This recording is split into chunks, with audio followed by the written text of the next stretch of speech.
DCM DKShi ವಿರುದ್ಧದ CBI ತನಿಖೆಯ ಭವಿಷ್ಯ ಏನಾಗುತ್ತೆ? ಸಿಬಿಐ ಜೊತೆ ಪ್ರತ್ಯೇಕ ಪಿಐಎಲ್ ಅನ್ನು ಸಲ್ಲಿಕೆ ಮಾಡಿದ್ದಾರೆ ಯತ್ನಾಳ್ ಕೂಡ.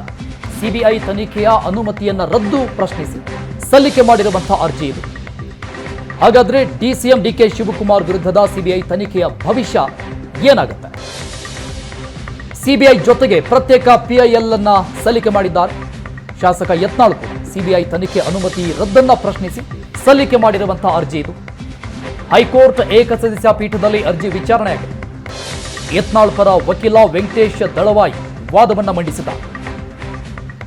ಡಿಕೆಶಿ ವಿರುದ್ಧ ಈಗಾಗಲೇ ಸಿಬಿಐ ತನಿಖೆ ನಡೆಸ್ತಾ ಇದೆ. ಈ ವೇಳೆ ಲೋಕಾಯುಕ್ತ ಪೊಲೀಸರು ತನಿಖೆ ನಡೆಸಲು ಸಾಧ್ಯ ಇಲ್ಲ. ಡಿಸಿಎಂ ರಕ್ಷಣೆಗಾಗಿ ಕ್ಯಾಬಿನೆಟ್ ನಿರ್ಧಾರ ಮಾಡಲಾಗಿದೆ. ಆರೋಪಿ ಕೂಡ ಕ್ಯಾಬಿನೆಟ್ ಸದಸ್ಯರಾಗಿದ್ದಾರೆ. ಯತ್ನಾಳ್ ಪರ ವಕೀಲ ವೆಂಕಟೇಶ್ ದಳವಾಯಿ ಅವರ ವಾದ.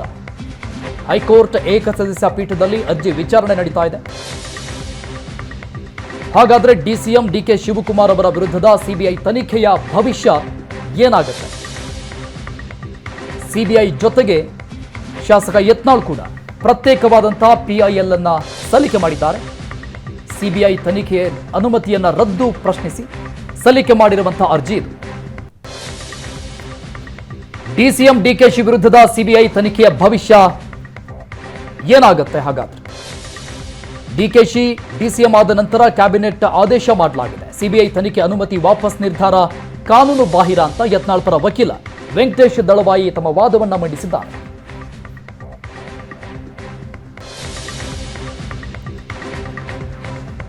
ಇನ್ನು ಡಿಕೆ ಶಿವಕುಮಾರ್ ವಿರುದ್ಧ ಈಗಾಗಲೇ ಸಿಬಿಐ ತನಿಖೆಯನ್ನ ನಡೆಸ್ತಾ ಇದೆ.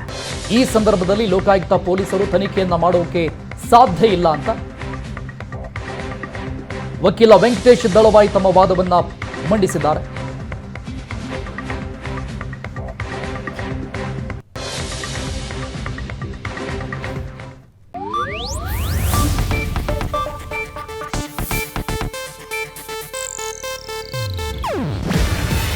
ಇದು ಏಷ್ಯಾನೆಟ್ ನ್ಯೂಸ್ ನೆಟ್ವರ್ಕ್ ಪ್ರಸ್ತುತಿ.